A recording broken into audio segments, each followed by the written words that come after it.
Now, chairperson of the Electoral Commission, Charlotte Osei, has fired another salvo at her detractors in a statement suggesting after suggestions came that the petitioners for her impeachment are being backed by political actors. In a statement released on social media this morning, the EC chairperson described the allegations leveled against her as frivolous, baseless and accentuated by malice and ill will. The statement comes a day after her lawyers demanded the identity of the persons who are asking that she is removed from office so she can sue them for defamation. The identity of these persons are still unknown as of now, but Madame Osei spared no punches for them in the statements released this morning. Let's look at the details of that statement. And she says, among other things, that her attention has been drawn to this petition. It says the content of the said petition, which has been widely circulated on social media and published by the mainstream media, are frivolous, baseless, and actuated by malice and ill will. These allegations are, in my view, that is in the view of Madame Charlotte Osei, the product of an overactive evil imagination and do not deserve any serious attention. It also goes on to say, in the same statement, that she wishes to state categorically that all defamatory statements are outright lies and without any merit whatsoever, with very strong words made there. This is coming after her lawyers have demanded for an opportunity to sue these persons. She says, I have my full responses ready for each and every allegation made in the so-called petition. Now remember, there are 29 allegations made in this petition. However, as she says, in deference to His Excellency, the President of the Republic, for whom I have the highest levels of respect, I would respectfully wait to be formally informed by the Presidency before I make any responses public. Now remember, the Presidency has received this petition and they are yet to act on it, but they received the petition from the workers of the EC. And so she is waiting to be informed by the Presidency before she responds appropriately. Now she says the political motive hunting will not serve the greater purpose. The motiveless malignity behind this petition are self-seeking and faceless individuals with the sole motive of satisfying their purely personal vendetta against my person and protecting illegal financial interests. These are where some of the questions here are. She says some people are protecting financial interests, and these people are self-seeking individuals with the motive of satisfying their purely personal vendetta against her person. So those are excerpts of the statements that was released this morning by the EC chairperson, Madame Charlotte Osei. Now, the opposition National Democratic Congress has also pointed accusing fingers at the governing New Patriotic Party yesterday at their news conference. Here's the vice chairman for that party, Samuel Ofosu-Ampofo. You know what they do? They will just instigate a few workers and say the workers are against their chief executive. It happened in GPHA, and all of a sudden they say, oh, the workers are at loggerheads with you, so we are giving you 3 hours, pack and go. So I'm not surprised what is happening at the Electoral Commission. It is the work of the MPP, it's not the work of the workers. And we will resist it because one of the institutions that we need to protect are constitutional institutions that are not under the whims and caprices of the president, and the Electoral Commission is one of them. So what they are doing in the name of workers, we know it's just a small screen. But I believe that the international community and all those who are interested in the future peace, security, and development of this country will join forces together and resist the oppressors. Vice Chairman of the NDC there, Samuel Ofosu-Ampofo. Now, Member of Parliament for Sekondi, lawyer Andrew Ejapa-Mensah, however, vehemently disputes the NDC's position on the matter. He spoke to me a while ago. Mr. Ofosu-Ampofo's statement is rather unfortunate to have even thought of the fact that the government has a hand in this, much more move further to attribute some motive for the government to instigate persons who work in the Electoral Commission to bring this petition against the chairperson is very unfortunate and very irresponsible, to say the least, because what is the motive of government to want her out? After all, we were in opposition and we still went ahead to win the election. In spite of all the concerns that people, the political parties, including civil society, had with respect to how her appointment was made. So why would we, at this point, want to see her exit, whatever her association with the NDC was? Rule of law prevailed. The will of the people clearly was what was declared on December 9th, 2016. So what does the government stand to gain in wanting somebody who superintended over an election that we won fairly? Now, the National Peace Council is urging an arbitration team to be constituted to solve the controversy as the Electoral Commission. The call is in reaction to a petition by some workers of the Commission demanding the removal of the EC chairperson, Charlotte Osei. The concerned workers of the EC are accusing Madame Osei of single-handedly renegotiation contracts to the tune of $22 million without recourse to the Public Procurement Act, among others. But Chairman of the Peace Council, Reverend Professor Emmanuel Asante, is cautioning against drastic actions that could mar the independence of the state institution. He spoke in an interview with Beatrice Edu. Thank you very much, Rev. So this week we heard this huge allegation against the Electoral Commission boss, and we know that her position is one that has immunity, but here we are, workers calling for her impeachment over several allegations. What would you say about this? As far as I'm concerned, I have had the privilege to read what they have written and what she has also written in defense. I will caution that for the good of this country, we need an electoral commission that is united. Therefore, whatever the problems are, we must find ways and means of addressing these kinds of issues. At the moment, I wouldn't say that if it is possible for them to use arbitration to address this internal problem that they might have, the better. But from what I have read from the chairman, she believes that, there is an element of, people accusing her of something that she hasn't done. And therefore, she wants to seek redress from the courts because they have also written to the president and all that. I would think that the authorities that be will use their good offices to put in place an arbitration team to sit and listen to both sides and try to find ways and means of, bringing peace to this very important institution that is there for the promotion of our democracy. Do you think that...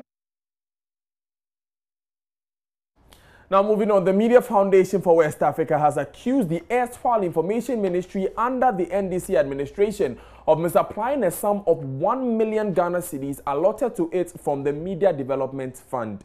A board member of the Media Foundation for West Africa, Professor Kwame Kakari, revealed that the money which was aimed at building capacities of media organizations in the country was diverted into other things. Professor Kakari made the revelation as the launch of the Access to Information project in WA. Upper West correspondent Rafiq Salam reports from WA. The Upper West region is not only considered as the poorest region in the country, but also underdeveloped as well. As a result of that, it is challenged in several ways. However, one potential area that development experts see that could help develop the region faster is through participatory governance.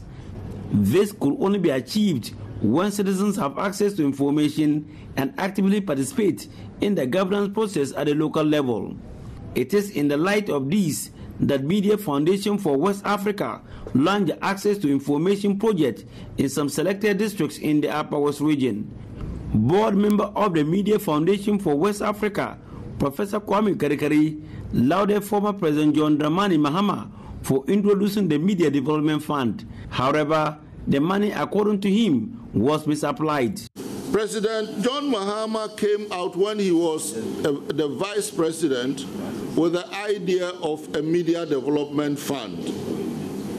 When he became president, he put out 1 million cedis for this media development fund.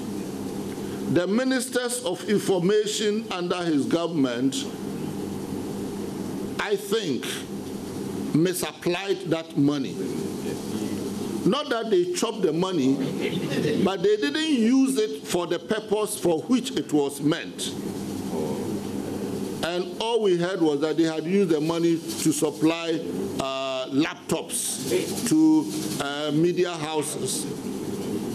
The Ghana Independent Broadcasters Association rejected that offer, which was very noble in my view. Now, what I am saying is that there is a new government. The media organizations must approach this new government again and propose the establishment of a media development fund. Professor Karikari made some recommendations for the government. The government of President Akufo-Addo to expedite as urgently as possible the passage of the Right to Information Bill that is before Parliament. That will give a legal backing to a constitutional right so that citizens can more freely and ably access information. Two, as we went around, and as has been said here by our chief executives, telecommunication infrastructure in this region is very weak. So we urge the National Communications Authority under the Ministry of Communications to improve the telecommunication infrastructure in the Upper West region so that the people of the Upper West region can also fully communicate with other parts of the country and among the communities as full citizens of Ghana. Deputy Upper West Regional Minister Hamidu Isako Chinia, reading a speech on behalf of the Upper West Regional Minister Suleiman Al-Hassan, welcomed the project, saying it will improve the relationship and information disclosure between community citizens and local authorities. Reporting for Joy News, Rafiq Salam. Wow. Now we are working on getting reactions from former information ministers on some of the statements made by Professor Kwame Kakari. But in the meantime, it's an open secret. The Ghana Police Service is in dire need of logistics. But the hierarchy of the police in recent times has been making open admissions about these challenges. Some Ghanaians contend the needed logistics and safety gears could have prevented the needless death the institution has suffered in the recent past. Now, the Inspector General of Police, David Asantia Pietu, speaking this week as the commissioning of the Kaneshi Police Station, stated that it is true the police service has logistical challenges, hence the recent killings of their officers is a wake-up call. Now, Public Relations Officer of the Ghana Police Service, DSP Sheila Abeye Bachman, has also added her voice to that. Speaking to the media at the one-week commemoration of the death of Constable Daniel Owusu, DSP Bachman made an appeal to well-meaning Ghanaians to donate protective equipment to the service. We are doing a lot, but as you know, we still need more, and therefore we keep appealing to citizens as individuals or as collective groups to come to the aid of the police.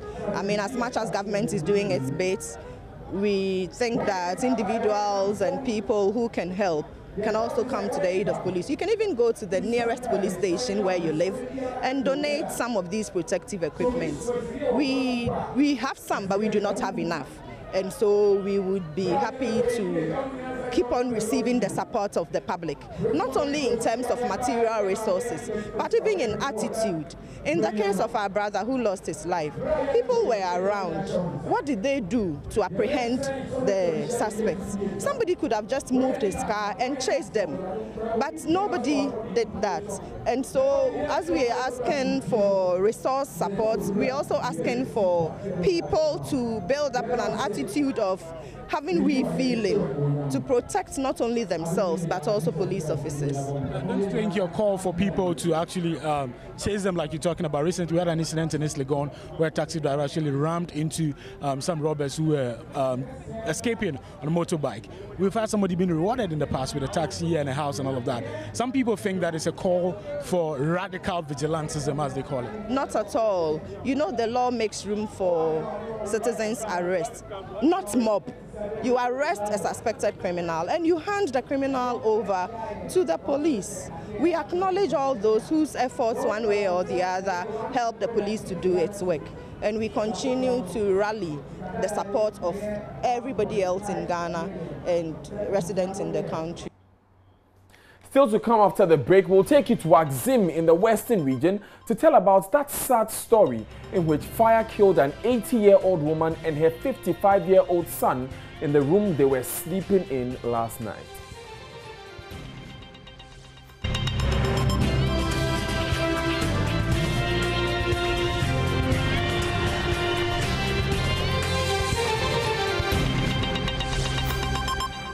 Thanks for staying with us. Now, 2 persons have been burned to death at Brere Axim in the Nzema East municipality in the Western region.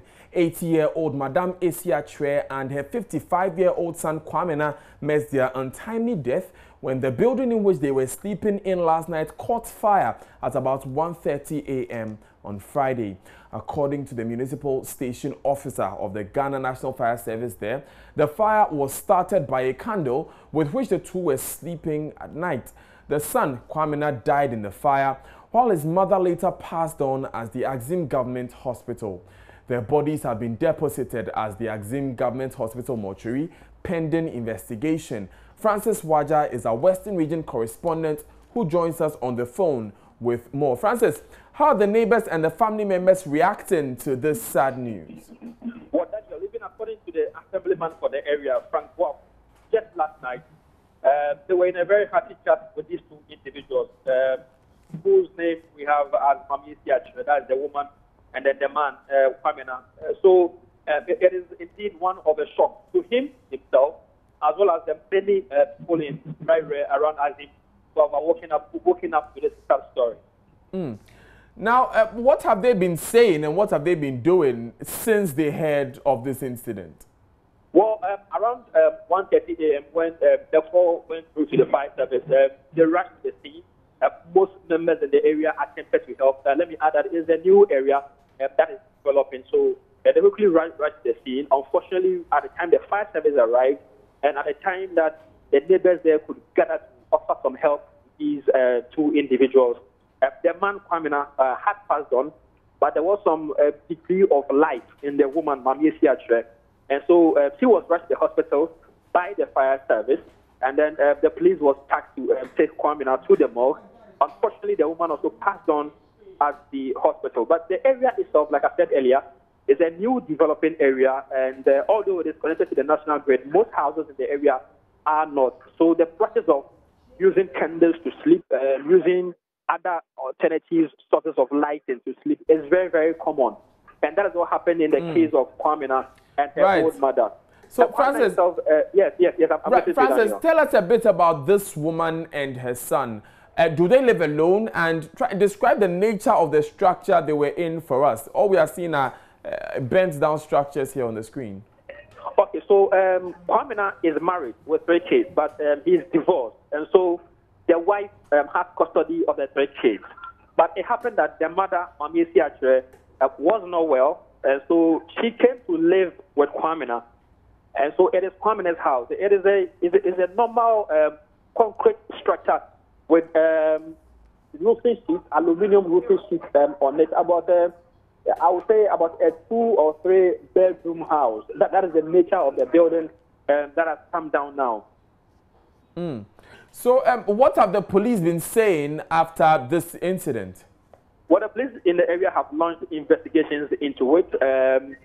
Likewise, the fire service, who although say that it is the candle that caused this fire, we want to launch investigations into it and then get more from it. According to the fire service station officer, the Nyamike Boza, they launched immediate investigation into it, as well as the police.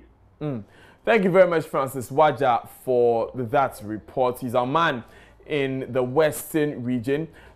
We also have on the line with the commander at the Axim Fire Station, AD01 Seth Tay. We would be establishing contact with him later in the bulletin. But in the meantime, some fishermen in the central region. Okay, so we have Seth Tay on the line now. Good afternoon, Seth. Thank you for your time. Do we know the cause of the fire? Yeah, good afternoon. Let me use this opportunity to brief you about the outcome of the fire. We had a call around 02:38 hours that there was a fire outbreak at Brewery. At 02:39 hours, the appliance was dispatched to the fire scene.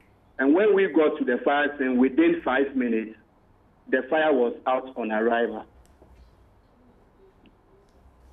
So you were able to douse the flames quickly, but at the time that you got there, we understand one person had died already. Do we know the full extent of the damage that was caused by the fire? Exactly. Thank you very much. During our preliminary investigation, we got to know that the house was not connected to the national grid. That the house was not having electricity.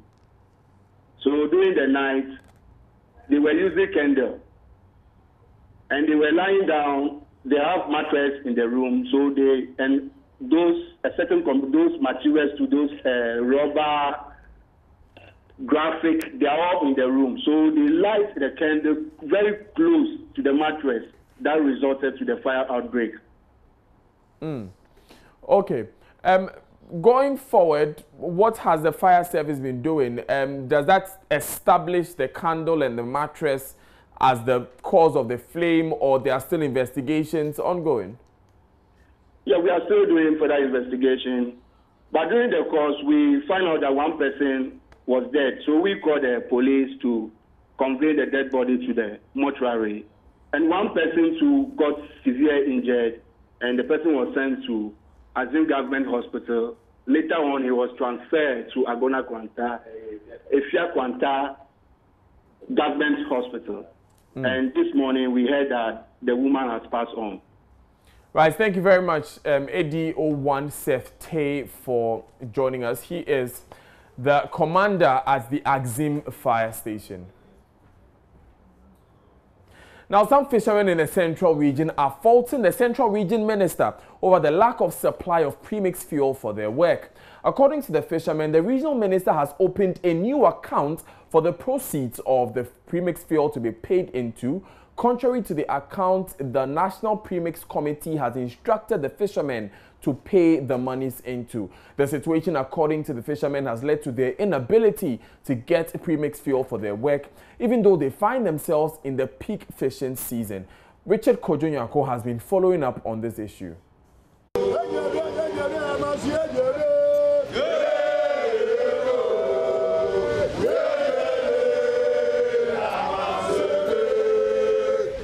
For a period of 2 months, fishermen in the central region have not been getting a regular supply of premixed fuel.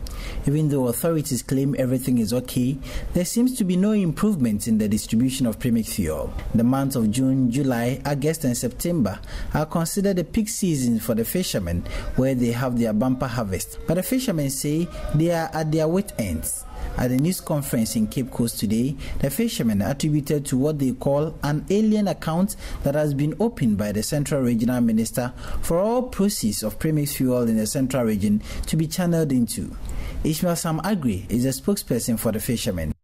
The National Premix Secretariat chairman mentioned that proceeds of committee must be paid, proceeds of the community must be paid into account named MOFAP LBC Development Fund, Prudential Bank, Cape Coast. Some days later, instructions came from the Central Regional Minister, Honorable Kwamina Duncan, that no LBC should dare pay any amount into the said Prudential account, other than the Kakum Bank account. Media and all representatives present, payment of proceeds continue through Kakum account up to date. However, we are much surprised that supply of premise fuel has been seized during this peak period, entering bumper season, where fisherfolks need more premise fuel to go for fishing.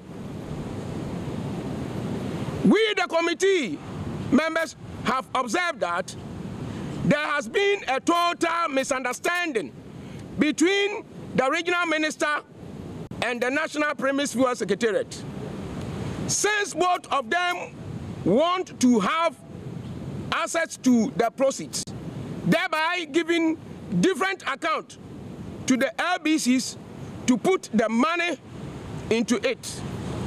A situation which we felt has contributed to the shortage of the product in the region. According to the fishermen, such an account has operated for a considerable length of time, and thus the regional minister needs to render accounts of his stewardship. Our request is simple and clear. We want the regional minister, Honorable Kwamina Duncan, to render account to all LBCs, starting from the interim committee to the present committee. According to the LI 2233 and LI 2251, 53% amounting to 11,100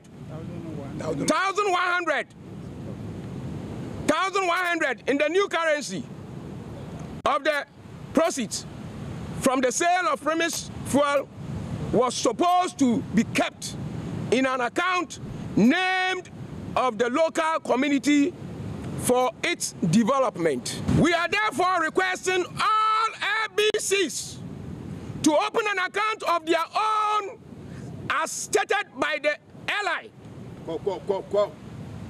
We are appealing to the authorities to enforce the laws governing the sale of premise fuel, since this will help to curtail corruption and misappropriation of funds and to ensure sanity.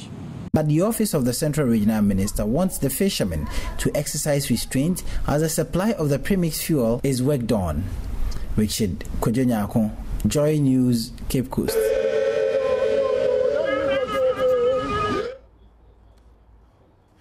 There's more to come on Joy News today, particularly in business. Emmanuel Abuaji-Biafi is standing by. Stay tuned in.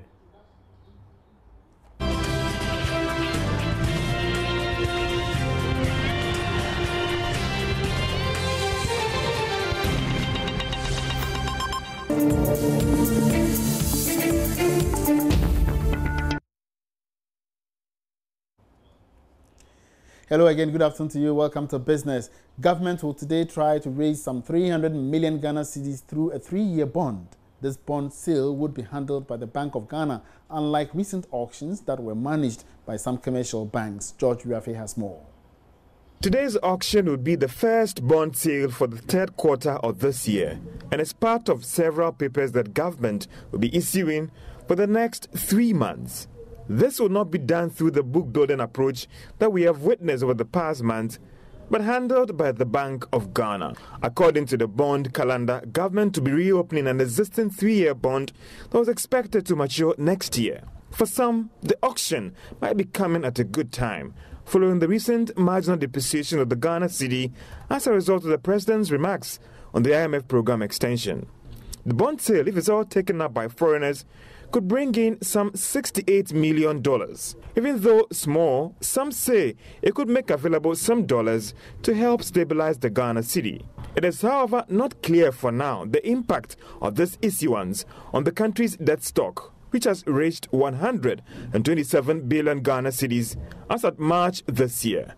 This is because government is hoping to use this auction to reduce the interest being paid on this 3-year bond.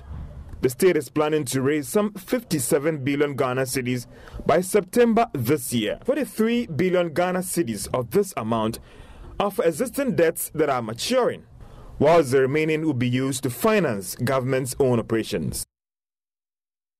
And away from this, government is pushing for group insurance for all operators on the country's oil fields to lessen the impact of production shutdowns. The country is said to be losing millions of dollars as a result of recent freeze in production on the Jubilee field.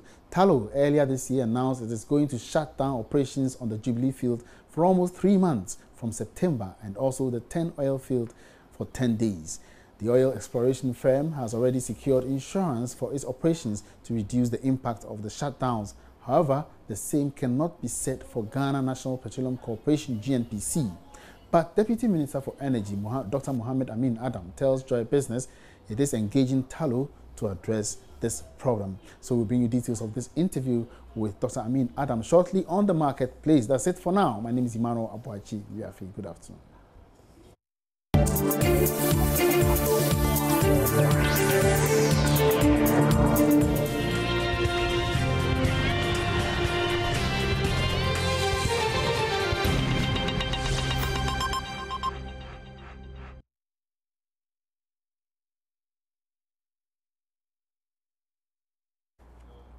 That's it for Joy News today. For more news, log on to myjoyonline.com. My name is Daniel Daze. Thanks for joining us. Enjoy the weekend.